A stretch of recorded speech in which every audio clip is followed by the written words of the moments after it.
नमस्कार दोस्तों, Indian travel online में आपका एक बार फिर से स्वागत है।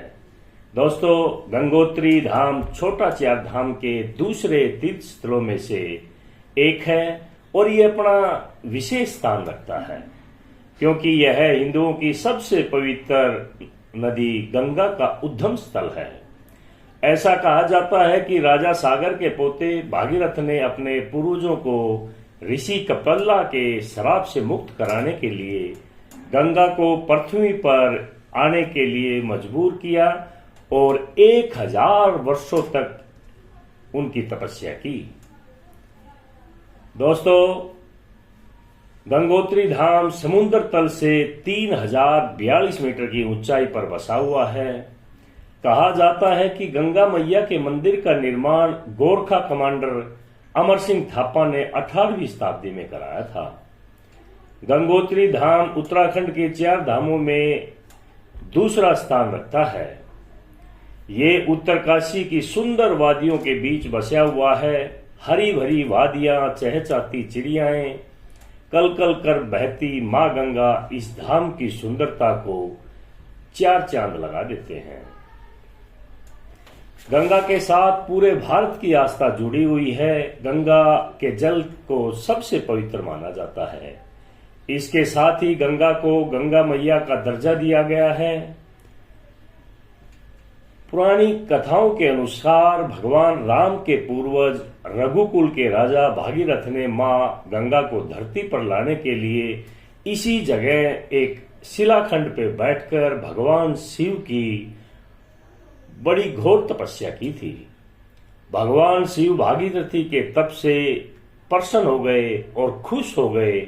उन्होंने गंगा को ब्रह्मा जी के कमंडल से अपने सर पे धारण कर लिया, जिसके बाद शिवजी महाराज ने एक जटा खोलकर भगवान शिव ने गंगा को हिमालय की गोद में भेजा।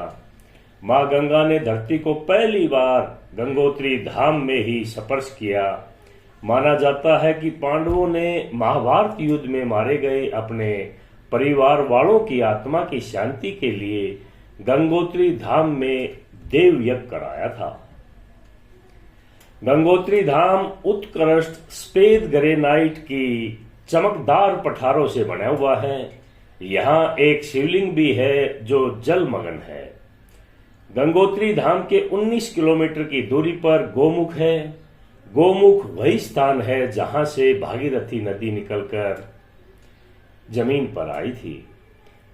लोगों का मानना है कि जो कोई भी यहाँ बर्फीले पानी में स्नान कर लेता है उसके सारे पाप उस स्नान के साथ ही धुल जाते हैं। भारतीय हिंदुओं के लिए गंगोत्री धाम बहुत महत्वपूर्ण विशेष ध्यान रखती है। यह सनातन संस्कृति के मानने वाले लोगों के लिए तीर्थ क्षेत्र है।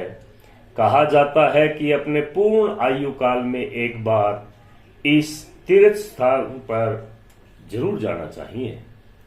गंगोत्री मंदिर के पास एक तीर्थ गंगा जी के जल को अमृत के तुल्य माना गया है और इसे सभी श्रद्धालु अपने घरों में लेके जाते हैं और पूजा पाठ के दौरान इसको काम में लेते हैं। दोस्तों, चार धाम यात्रा 10 मई से शुरू हो गई है और 15 अप्रैल से इसका रजिस्ट्रेशन चालू है। आप लोगों को भी चार धाम की यात्रा करना है तो रजिस्ट्रेशन करवा लीजिए, अपना हेल्थ सर्टिफिकेट बनवाइए और यात्रा के लिए निकल पड़िए। दोस्तों, आप लोगों को ये इन्फॉर्मेशन अच्छा लगे तो शेयर और लाइक जरूर करें। नमस्कार।